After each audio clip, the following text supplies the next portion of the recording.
शांताकारं भुजंगशयनं पद्मनाभं सुरेशं विश्वाधारं गगनसदृशं मेघवर्णं शुभांगं लक्ष्मीकान्तं कमलनयनं योगिभिध्यानगम्यं वंदे विष्णु भवभयहरं सर्वलोकैकनाथं। मंगलम भगवान विष्णु मंगलम गरुणध्वज मंगलम पुंडरीकाक्ष मंगलाय तनोहरि। ओम नमो भगवते वासुदेवाय। आज का दिन आप सभी के लिए मंगलमय हो। आइए सुनते हैं चैत्र मास कथा का 16वां अध्याय। आज की कथा में श्री सुखदेव जी महाराज परीक्षित जी से आगे कहते हैं, राजन, भरत जी का पुत्र सुमति था, यह पहले कहा जा चुका है।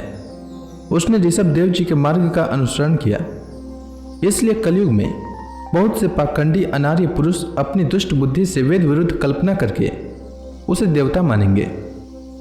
उसकी पत्नी वृद्ध सेना से देवताजित नामक पुत्र हुआ।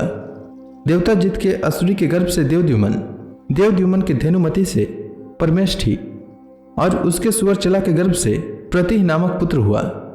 इसने अन्य पुरुषों को आत्मविद्या का उपदेश कर स्वयं शुद्ध चित्त होकर परम पुरुष श्री नारायण का साक्षात अनुभव किया था।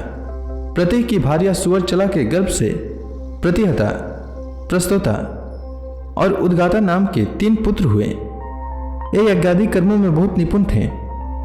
इनमें प्रतिहता की भार्या स्तुति थी। उसके गर्भ से अज और भूमा नाम के 2 पुत्र हुए।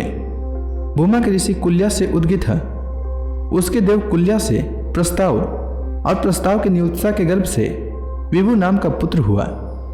विभु के रति के उदर से पृथुसेन, पृथुसेन के आकुति से नक्त और नक्त के द्रुति के गर्भ से उदार कीर्ति राजर्षि प्रवर गय का जन्म हुआ। एक जगत की रक्षा के लिए सत्व गुण को स्वीकार करने वाले साक्षात भगवान विष्णु के अंश माने जाते थे। श्यामादि अनेकों गुणों के कारण इनकी महापुरुषों में गणना की जाती है। महाराज गय ने प्रजा के पालन पोषण, रंजन और शासनादि करके तथा तरह तरह के यज्ञों का अनुष्ठान करके निष्काम भाव से केवल भगवत प्रीति के लिए अपने धर्मों का आचरण किया। इससे उनके सभी कर्म सर्वश्रेष्ठ परम पुरुष परमात्मा श्रीहरि के अर्पित होकर परमार्थ रूप बन गए थे। इससे तथा ब्रह्मवेता महापुरुषों के चरणों की सेवा से उन्हें भक्ति योग की प्राप्ति हुई। तब निरंतर भगवत चिंतन करके उन्होंने अपना चित्त शुद्ध किया और देहादि अनात्म वस्तुओं से अहम भाव हटाकर वे अपने आत्मा को ब्रह्म रूप अनुभव करने लगे। यह सब होने पर भी वे निरभिमान होकर पृथ्वी का पालन करते रहे। परीक्षित, प्राचीन इतिहास को जानने वाले महात्माओं ने राजर्षि गय के विषय में यह गाथा कही है। अहो, अपने कर्मों से महाराज गय की बराबरी और कौन राजा कर सकता है। वे साक्षात भगवान की कला ही थे। उन्हें छोड़कर और कौन इस प्रकार यज्ञों का विधिवत अनुष्ठान करने वाला, मनस्वी, बहुज्ञ, धर्म की रक्षा करने वाला, लक्ष्मी का प्रिय पात्र, साधु समाज का शिरोमणि और सत्पुरुषों का सच्चा सेवक हो सकता है। सत्य संकल्प वाली परम साध्वी श्रद्धा, मैत्री और दया आदि दक्ष कन्याओं ने गंगा आदि नदियों के सहित बड़ी प्रसन्नता से उनका अभिषेक किया था तथा उनकी इच्छा न होने पर भी वसुंधरा ने गौ जिस प्रकार बछड़े के स्नेह से पिनाकर दूध देती है, उसी प्रकार उनके गुणों पर रिझ कर प्रजा को धन रत्नादि सभी अभिष्ट पदार्थ दिए थे।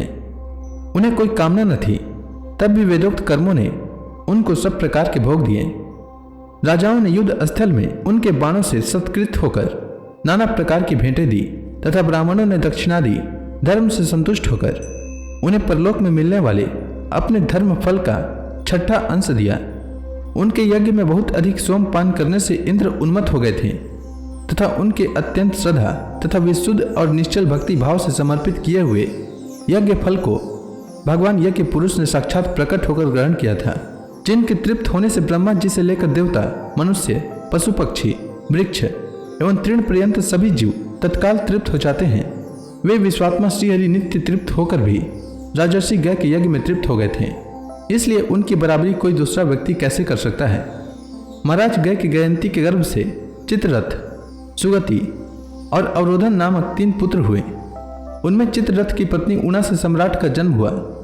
सम्राट के उत्कला से मरीचि और मरीचि के बिंदुमती से बिंदुमान नामक पुत्र हुआ।